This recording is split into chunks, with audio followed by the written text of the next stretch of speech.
हाँ जी बच्चों नमस्कार। बच्चों असी क्लास 11 का चैप्टर नंबर 16 कर रहे हैं तो बच्चों नाम है प्रोबेबिलिटी। अच्छा बच्चों असी पिछलियां क्लासां च भी ईवेंट प्रोबेबिलिटी बच्चों किसी ईवेंट की निकाली, ठीक है बच्चों। जो आप निकालते थे प्रोबेबिलिटी ऑफ एन ईवेंट तो आप क्या लेंदे सी बच्चों, असी करते सीगे जब मान लो कि प्रोबेबिलिटी ऑफ एन ईवेंट ए निकालना आप तो इक्वल लेंदे थे बच्चों आप number of favourable cases to an event A over total number of possible equally likely outcomes of that random experiment, ठीक है। तो बच्चों दिक्कत क्या थी, देखो बच्चों असी जेडी पहले निकालते थे ना प्रोबेबिलिटी तो बच्चों अपन बोलते थे क्लासिकल थ्योरी ऑफ प्रोबेबिलिटी या बच्चों स्टैटिस्टिकल अप्रोच ऑफ प्रोबेबिलिटी। हुण देखो ये दोनों आप अप्रोच पहले पढ़ लिया बच्चों। इन्हां अप्रोच एक दिक्कत है भी इन्हां अप्रोच च थोड़े random experiment they number of possible outcomes should be finite, पहली गल है। तो दूसरी बच्चों गल है कि जिन्नियां भी रैंडम एक्सपेरिमेंट दियां पॉसिबल आउटकम्स होण वो सारियां बच्चों इक्वली लाइकली होण। हुण मान लो कि जे किते किसी केस च थोड़े सैंपल स्पेस दियां total number of possible outcomes infinitely many होण। तो दूसरा बच्चों क्या जे किसी भी रैंडम एक्सपेरिमेंट में सैंपल स्पेस में जिन्नियां बच्चों थोड़ियां पॉसिबल आउटकम्स आ रही जे बच्चों वो इक्वली लाइकली ना होण तो तुसी किसी भी केस बच्चों ना तो क्लासिकल थ्योरी ऑफ प्रोबेबिलिटी बच्चों यूज कर सकते ना बच्चों स्टैटिस्टिकल अप्रोच ऑफ प्रोबेबिलिटी तुसी यूज कर सकते, ठीक है बच्चों। इसी डिफिकल्टी नो ओवरकम करने वास्ते असी बच्चों नवी अप्रोच लगानी बच्चों उन्होंने बोलते आप एक्सोमेट्रिक अप्रोच टू प्रोबेबिलिटी, ठीक है बच्चों। हुण देखो असी पहले देख लिया सारा बच्चों भी रैंडम एक्सपेरिमेंट क्या हुंदा, ठीक है। जिद्दां तुसीं मतलब कोई डाइस थ्रो की बच्चों ये एक रैंडम एक्सपेरिमेंट है बच्चों। उस डाइस जो थ्रो करते आप उदियां बच्चों जिन्नियां भी पॉसिबल आउटकम्स होण जे बच्चों आपां लिखिए एक सैट च तो बच्चों उस सैट नूं कहंदे आपां सैंपल स्पेस। मतलब sample space is a set which contains all possible outcomes of a random experiment, ठीक है। तो बच्चों उस सैंपल स्पेस का कोई भी सबसैट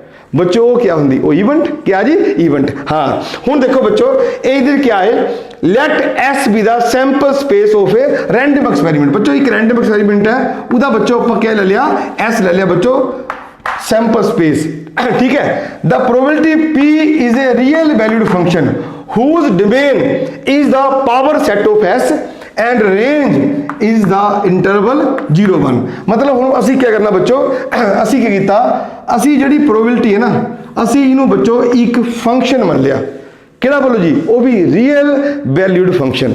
बच्चों उस फंक्शन जिहड़ी domain that is power set of S.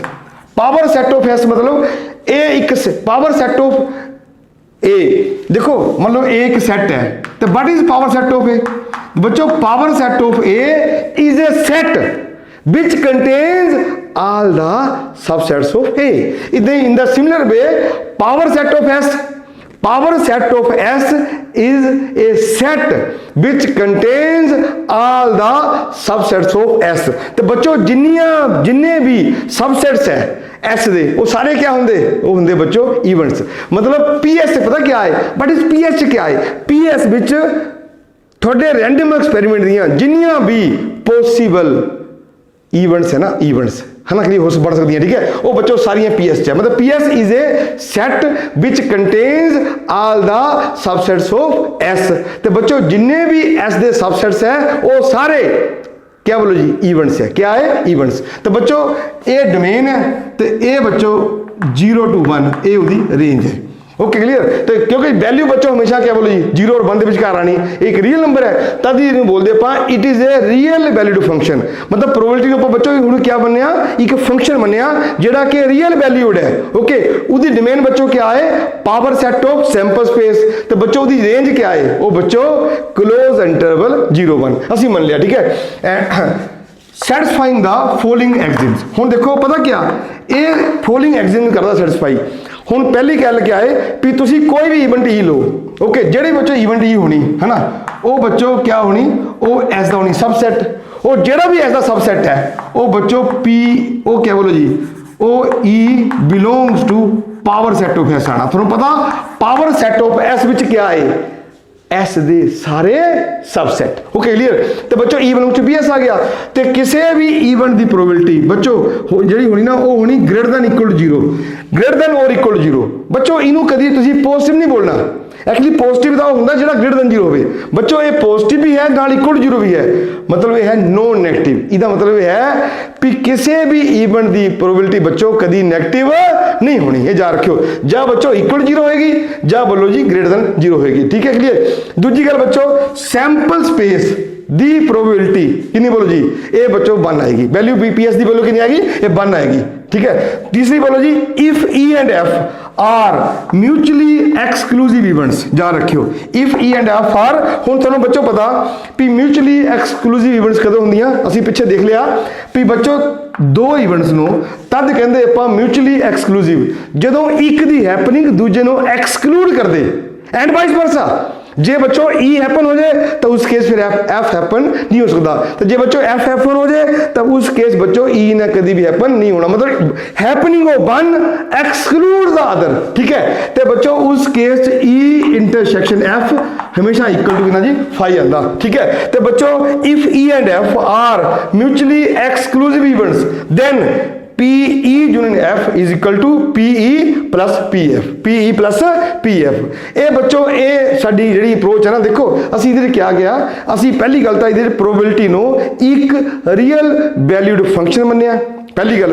तो दूजी गल बच्चों असी क्या किया सैकेंड केस ये है भी असी उस रियल वैल्यू फंक्शन दी जिहड़ी बच्चों डोमेन है ना वो लिया आपां power set of S. Power set of S बच्चों जो एस वो सैंपल स्पेस है, तो तुहानूं पता पावर सैट ऑफ एस का मतलब है भी ये वो सैट है जिस सैट एस दे सारे ओके क्लियर सबसेट्स है। Okay power set of S is a set which contains all the subsets of S. तो बच्चों जिन्ने भी सबसेट्स ऑफ एस है ना वो सारे क्या होंगे बोलो जी इवेंट्स हैं। इसका मतलब पावर ऑफ सेट जो पी एस है ना इधर सारे एस दियाँ इवेंट्स बैठियाँ। ठीक है। ओके तो बच्चों ये 0 1 ओके ये उदी क्या बोलो जी रेंज है, क्या है रेंज, मतलब तुसी वैल्यू कोई भी लो किसी भी इवेंट दी है ना प्रोबेबिलिटी, मतलब इस फंक्शन की वैल्यू कभी बच्चों 1 तो बड़ी नहीं होनी तो कभी भी 0 तो छोटी नहीं होनी, ये जा रखियो। ठीक है। ये बच्चों अपनी एक्सोमेट्रिक अप्रोच टू प्रोबेबिलिटी है। हाँ जी बच्चों हम देखो ध्यान नाल भी असी ना फ्रॉम रिजल्ट 3 जी आप 3 एग्जाम जो सानू नोट लिखता नोट आखिर नोट बच्चों पता क्या है सानू पता कि बच्चों जो ई ते एफ दोनों होन म्यूचुअली एक्सक्लूसिव इवेंट्स। ठीक है। Then P E union F equal to P E plus P F. अच्छा एक गल सुनो भी E event E and phi are mutually exclusive events, exclusive events. उसका कारण क्या है, तो उसका कारण है that is E intersection phi. बच्चों कॉमन तो कुछ आना नहीं है, फाई एलिमेंट ही कोई नहीं।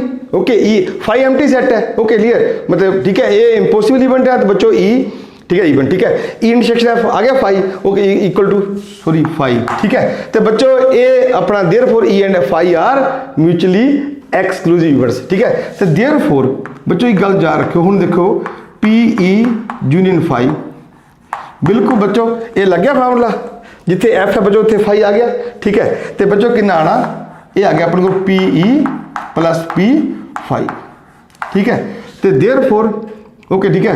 तो देयरफॉर हुण देखो ध्यान नाल पी ई हुण एक गल होर देखो पी ई यूनियन फाई बच्चों कितना हुंदा तुहानूं पता it is equal to E, it is equal to E. तो देयरफॉर कितना बोलो जी ये आ गया बच्चों P E equal to P E plus P phi. अच्छा बच्चों ये चाहे ई ते फाई ये सारे सैट है। ठीक है सबसेट्स है पर बच्चों पी ई एक नंबर है क्योंकि सानू पता असी पढ़ लिया कि जी प्रोबेबिलिटी है बच्चों it is a real valid function जिहदी बच्चों domain power set of S है। तो बच्चों जी कोड मेन है वो क्लोज इंटरवल 0 1 है, मतलब ई तो चाहे थोड़े को चाहे सब सेट है एस का पर पी ई एक नंबर है, पी फाई भी एक नंबर है तो बच्चों पी ई भी एक नंबर है। तो ये बच्चों आपस कैंसिल हो गए तो देयरफॉर कितना बोलोगा जी it is equal to 0 equal to P phi. तो देयरफॉर बच्चों कितना आ गया P5 it is equal to 0। इसका मतलब है कि इंपॉसिबल इवेंट की प्रोबेबिलिटी बच्चों कितनी होंगी 0 होंगी। ये बच्चों कितों आया रिजल्ट आया result from third Exim result from third axioms. हाँ जी बच्चों हम आप देखते हैं देखो ये डेफिनेशन तो बच्चों कितना रिजल्ट निकलते ठीक है। देखो let S be the sample space ठीक है कंटेनिंग आउटकम्स इनू बच्चों तुम W1 कहना वो कह लो या बच्चों ω1 कह लो वो कह लो ठीक है ω1 ω2 सोन ω1 दैट इज बच्चों ये एस सैंपल स्पेस आ गया अपने को ठीक है ω1 ω2 ω3 एंड सोन ω n ठीक है। हुण देखो बच्चों इधर एक बड़ी स्पष्ट गल है इत्थे जरूरी नहीं है कि ये सारियां बच्चों जड़ियां इवेंट्स है ना क्या बोलो जी इक्वली लाइकली होन तभी तो बच्चों आप ये अप्रोच लगाई ठीक है। हाँ जी तो it follows from the axiomatic definition of probability that देखो सानू पता भी किसी भी इवेंट की बच्चों प्रोबेबिलिटी है ना वो हमेशा क्या होनी बोला ग्रेटर दैन इक्वल टू 0 तो बच्चों ये भी सानू पता भी PS की प्रोबेबिलिटी 1 है तो इसका मतलब है भी कोई भी इवेंट ले लो ठीक है क्लियर तो बच्चों वो जी प्रोबेबिलिटी है ना वो 0 और 1 के विचकार रहनी या बच्चों 1 होएगी या फिर 0 होएगी या वो विचकार होएगी ठीक है। बच्चों 1 तो ऊपर नहीं जानी बच्चों तो ये मैं 0 तो कभी नेगेटिव नीचे नहीं जानी बच्चों जो आप एक्चुअली लिखा ना PWI ठीक है ω आई कह लो ठीक है ये बच्चों वैसे तो ये इदा होंगे है ये सबसैट है इस सैंपल स्पेस का ठीक है क्लियर पर बच्चों इदा लिखने की बजाय भाई इदा लिख लिया एक्चुअली बच्चों है ही है इस गल का ख्याल रखियो जो ये ω आई है ना बच्चों एक सबसैट है क्या है सबसैट तो एक्चुअली ये ω1 कला सबसैट या कला ω2 या कला ω3 बच्चों ये इस रैंडम एक्सपेरिमेंट दियां सिंपल इवेंट है या बच्चों कहते आप एलीमेंट्री इवेंट्स है ठीक है क्लियर। तो बच्चों किसी भी एलीमेंट्री इवेंट की जी प्रोबेबिलिटी है ना बच्चों वो कभी भी 1 तो ऊपर नहीं जानी तो 0 तो नीचे नहीं जानी मतलब probability of ω I less than equal to 1 greater than equal to 0 for all each ω I belongs to S ठीक है। तो ऊपरों देखो बच्चों जी हरेक तुसी देखो दूजा देखो सानू पता भी सैंपल स्पेस है ना इसकी प्रोबेबिलिटी बच्चों की नहीं 1 आप असी एग्जिम च लिया ठीक है। तो सानू पता भी ये सारियां जे देखो पहली गल है सानू पता भी ये एलीमेंट्री इवेंट्स है S दियां तो बच्चों सानू पता भी एलीमेंट्री इवेंट्स सारियां बच्चों क्या होंदियां दीज आर म्यूचुअली एक्सक्लूसिव तो सानू पता भी जदों म्यूचुअली एक्सक्लूसिव होवे ओके तो बच्चों PE तो ये E यूनियन F के नाम बच्चों आंदा probability of E union F के नाम बच्चों वो आंदा PE प्लस PF तो जे बच्चों मैं देखा S तो थोड़ा पता S कितना बनना देखा जाए बता बच्चों ये बनना ω1 यूनियन ω2 तो यूनियन सोन तो कितना बोलो जी ये बनना बच्चों ω n इसका मतलब बच्चों ख्याल रखियो ठीक है। तो हुण जो आप इसकी बच्चों लवांगे प्रोबेबिलिटी क्लियर क्योंकि सारियां जी इवेंट्स है क्या बच्चों एलीमेंट्री इवेंट्स है सारियां बच्चों म्यूचुअली एक्सक्लूसिव है तो बच्चों PS कितना आना P ω1 प्लस P ω2 प्लस सोन P ω1 तो बच्चों PS आना PS सानू पता कितना बोलो 1 होंदा ठीक है। इसी करके बच्चों तुसी सारियां एलीमेंट्री इवेंट्स लो उन्हां दी बच्चों प्रोबेबिलिटी लो ओके सैंपल स्पेस दे विच बच्चों जिन्नियां भी एलीमेंट्री इवेंट्स है उन्हां सारियां दी बच्चों प्रोबेबिलिटी दा सम है ना दैट इज इक्वल टू 1 आना ये क्लियर है ओके। हुण बच्चों for any event A okay हुण तुसीं इवेंट A लई ठीक है तुसीं बच्चों उस इवेंट की प्रोबेबिलिटी निकालनी हुण मान लो उस इवेंट च देखो वो कितना आना प्रोबेबिलिटी ऑफ इवेंट A क्योंकि उस इवेंट च जिहड़ा इवेंट है बच्चों वो S का होना सबसैट उधर कुछ मान लो होनियां बोलो जी क्या बोलो एलीमेंट्री इवेंट्स होनियां ठीक है। हुण जिन्नियां भी एलीमेंट्री इवेंट्स उस सैट A च है ओके उन्हां सारियां दी प्रोबेबिलिटी निकाल के बच्चों ऐड कर लो क्या कर लो ऐड तो बच्चों वो थोड़ी प्रोबेबिलिटी ऑफ क्या बोलो जी इवेंट A आ जानी ठीक है। ये बच्चों सारे रिजल्ट इत्थों निकले पहली गल है सानू पता भी सैंपल स्पेस विच बच्चों क्या होंदे जे आपां देखिए जिहड़ियां आउटकम्स है बच्चों सिंगल आउटकम बच्चों वो थोड़ी एलीमेंट्री इवेंट्स है ठीक है। तो बच्चों हरेक एलीमेंट्री इवेंट्स दी प्रोबेबिलिटी बच्चों कितनी बोलो जी वो हमेशा 0 और 1 इंक्लूडिंग 0 1 ओके मतलब लेस दैन इक्वल टू बच्चों 1 तो ग्रेटर दैन इक्वल बच्चों 0 होनी पहली गल ठीक है। दूजी गल है भी बच्चों सैंपल स्पेस दे विच जिन्नियां भी थोड़ियाँ एलीमेंट्री इवेंट्स है। जे बच्चों उन्होंने सारिया एलीमेंट्री इवेंट्स की मैं प्रोबेबिलिटी निकालना तो बच्चों सम करा तो वह बच्चों सम आना इक्वल टू 1। तो तीजी गल ये है भी तुसी कोई भी इवेंट की बच्चों निकालनी हो प्रोबेबिलिटी, तुम देखो भी वो प्रोबेबिलिटी उस इवेंट में किन्नियां एलीमेंट्री इवेंट्स है। ठीक है, जिन्नियां भी एलीमेंट्री इवेंट्स है उन्होंने सारियां दी तुसी प्रोबेबिलिटी निकाल लो। ओके, उसका सम ले लो तो बच्चों उसका सम ही आएगा उस इवेंट की प्रोबेबिलिटी। हाँ जी बच्चों, हुण आपां ये देखते हैं क्वेश्चन। ठीक है, let a sample space S. बच्चों एस W1 मतलब ω1 ω2 ω3 ω4 ω5 ਤੇ ω6 6 ਉਹਦੀਆਂ ਐਲੀਮੈਂਟਰੀ ਇਵੈਂਟਸ ਹੈ। ਠੀਕ ਹੈ, ਹਾਂਜੀ।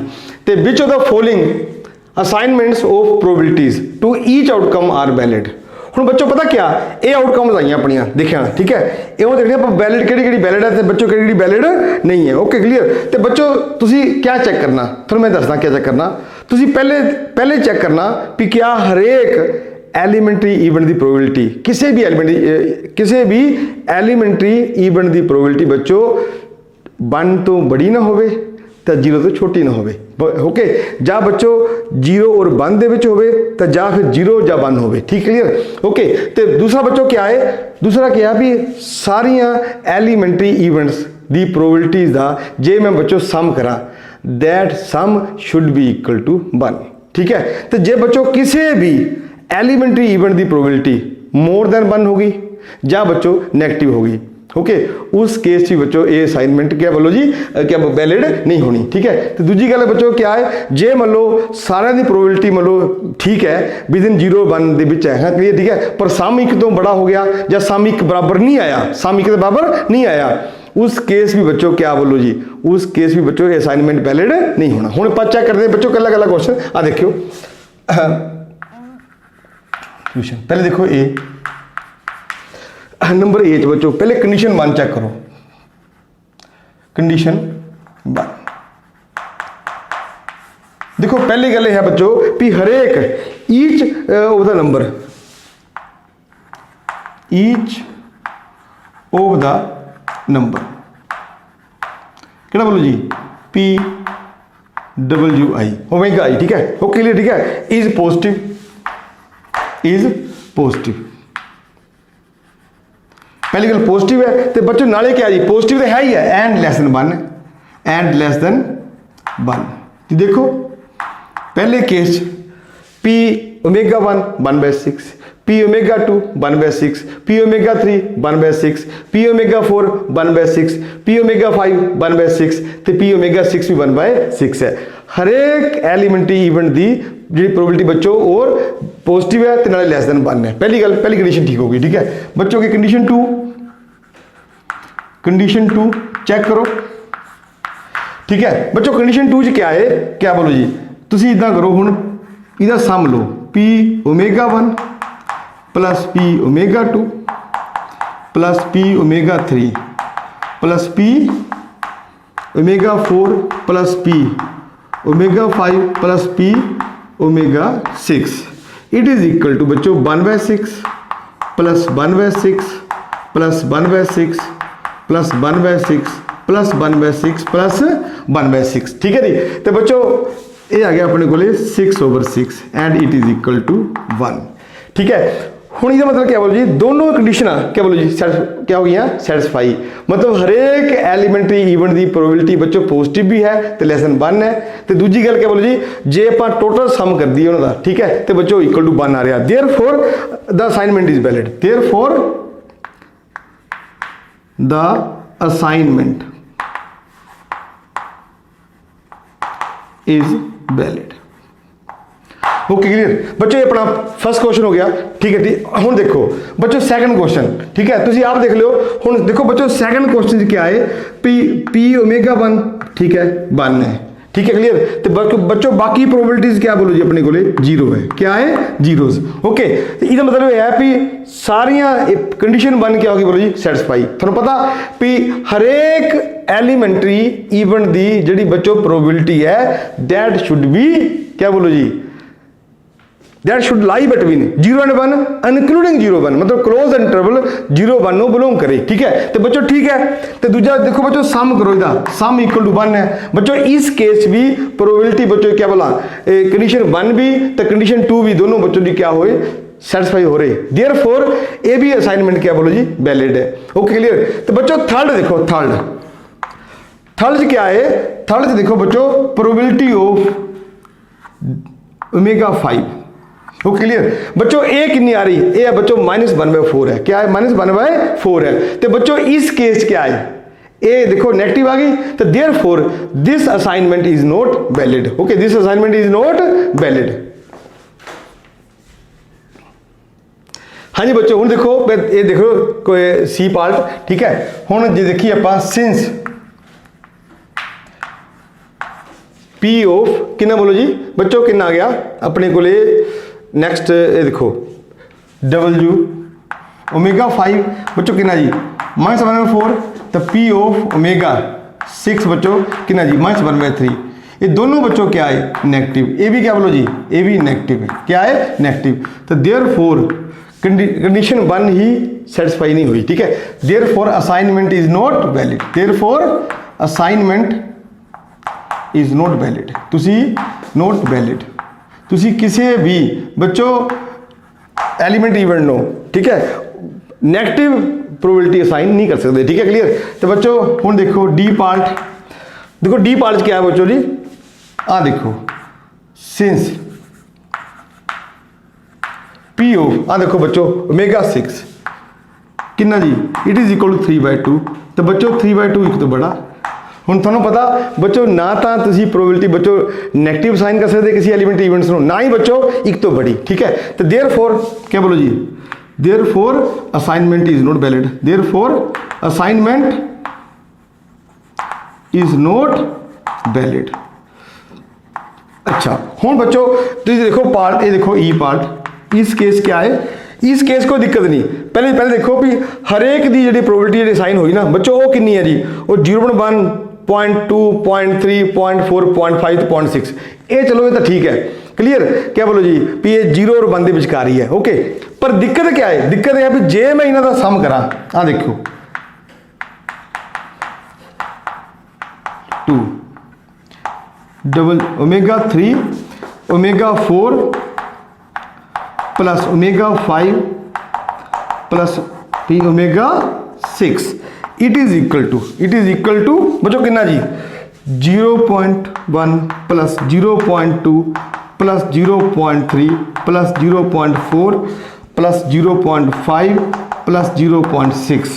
तो जी बच्चों सम लिए था। ठीक है, 3 6 10 15 21 बच्चों ये आ गया 2.1 and it is not equal to 1, not equal to 1। तो बच्चों इतने देखो पहले दोनों केस हरेक दी प्रोबेबिलिटी बच्चों 0 और 1 के विचकार। ठीक है, तो सम बच्चों 1। ओके, इतने बच्चों पहली कंडीशन भी बच्चों वैलिड है, तो सम भी बच्चों 1 आ रहा। हुण थर्ड फिफ्थ केस बच्चों क्या आया भी इस केस बच्चों किसी एलीमेंट इवेंट की प्रोबेबिलिटी बच्चों नेगेटिव आ गई, तो ये भी असाइनमेंट वैलिड नहीं है। बच्चों इस केस क्या है, किसी एलीमेंट इवेंट की प्रोबेबिलिटी बच्चों एक तो बड़ी आ गई, ये भी असाइनमेंट वैलिड नहीं है। तो इतने बच्चों sum of probabilities of element events क्या बोलो जी is not equal to 1। Okay clear. तो बच्चों ये भी असाइनमेंट वैलिड नहीं है। देयरफॉर क्या बोलो जी assignment is not valid. Therefore assignment is not valid. ठीक है बच्चों। हाँ जी बच्चों हुण आपां एक क्वेश्चन देखते हैं। A coin is tossed twice. ठीक है, तो what is the probability that at least 1 tail occurs. देखो बच्चों थोड़ा पहला काम क्या है, पहले देखो तुसी भी क्या रैंडम एक्सपेरीमेंट है, तो बच्चों उदियां किनियां पॉसिबल आउटकम्स है, वो सारियां एक सैट च लिख दिओ। बच्चों उन्होंने क्या बोलते हैं आप सैंपल स्पेस। थोड़ा पहला काम है भी तुसी पहले सब तो पहले सैंपल स्पेस ही लिखो। ठीक है, ओके हुण देखो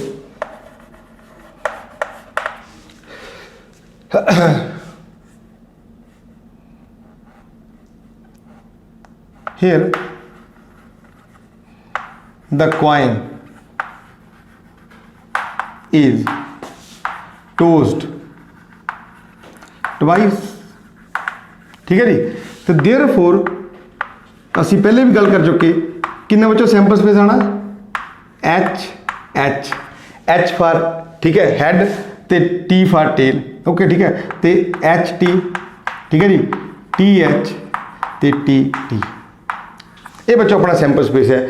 total number of possible outcomes ਕਿੰਨੇ ਬੋਲੋ ਜੀ 4 ਹੈ, ਠੀਕ ਹੈ। ਅੱਛਾ probability that at least one tail occurs, okay let ਮੰਨ ਲਓ ਆਪਾਂ ਲੈਟ A B ਦਾ ਇਵੈਂਟ ਕਿਹੜੀ ਬੋਲੋ ਜੀ ਐਟ ਲੀਸਟ, ਹਾਂਜੀ at least one tail ਅਕਰਸ।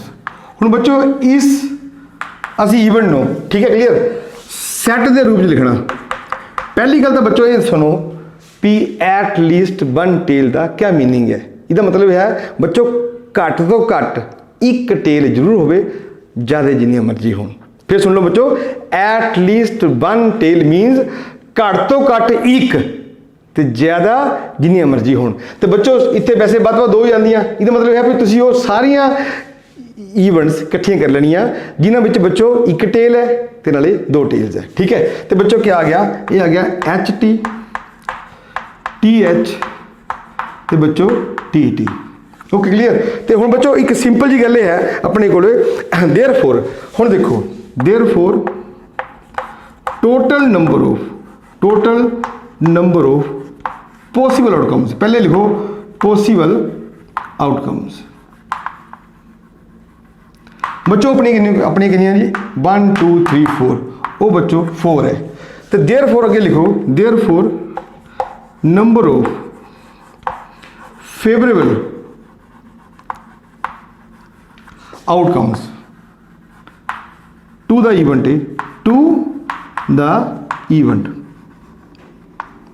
A ਬੱਚੋ ਕਿੰਨੀਆਂ ਗਿਣੋ ਬੱਚੋ ਜੀ, ਕਿੰਨੀਆਂ ਜੀ 1 2 3, ਇਹ ਬੱਚੋ ਜੀ 3, ਠੀਕ ਹੈ ਜੀ ਕਲੀਅਰ। ਤੇ देयरफॉर ਬੱਚो देयरफॉर रिक्वायर्ड ਜਾਂ देयरफॉर हाँ रिक्वायर्ड प्रोबेबिलिटी ਬੱਚੋ ਲਿਖਾਂਗੇ ਆਪਾਂ ਇਹਨੂੰ ਇਦਾਂ P of A मतलब probability of an event A, okay clear. तो बच्चों ये अपने को देखो साड़ियाँ फेवर च कितनी है बच्चों जी, हाँ देखो साढ़े फेवर च बच्चों 3 है तो टोटल 4 है, कितने बोलो जी ये आ गया अपने को बच्चों जी 3/4, ठीक है। तो बच्चों देखो हुण पहली गल इस गल ख्याल रखियो भी ये सैंपल स्पेस इस टाइप का ये हरेक जी आउटकम है ना एलीमेंट्री इवेंट है बच्चों वो इक्वली लाइकली है, इक्वली जा रखियो, ठीक है। हरेक जी आउटकम है वो बच्चों उसकी जी प्रोबेबिलिटी है ना बच्चों वो इक्वल है, ठीक है। मतलब हरेक की जी आउटकम है एलीमेंट्री इवेंट की बच्चों प्रोबेबिलिटी कितनी है जी उसकी 1/4 मतलब ईच 1/4 है, ठीक है। तो हुण देखो बच्चों ये क्लीयर है, ये सैंपल स्पेस है बच्चों। असी इवेंट क्या ले बोलो let A be the event क्या बोलो जी at least one tail occurs, ठीक है। तो बच्चों इस इवेंट को फिर आप एक सैट के रूप में लिखा, बच्चों सैट बन गया साड़ी फेवर बच्चों 3 इवेंट्स आ गई हैं, ठीक है क्लियर साड़ी केस, ठीक है। तो total number of possible outcome बच्चों 4 है। तो देयरफॉर बच्चों रिक्वायर्ड प्रोबेबिलिटी कितनी आ गई 3/4, ठीक है। बच्चों मैं आस करदा भी तुहानू मेरा बच्चों ये लैक्चर समझ आया होना, ठीक है। तो thank you very much, have a nice day.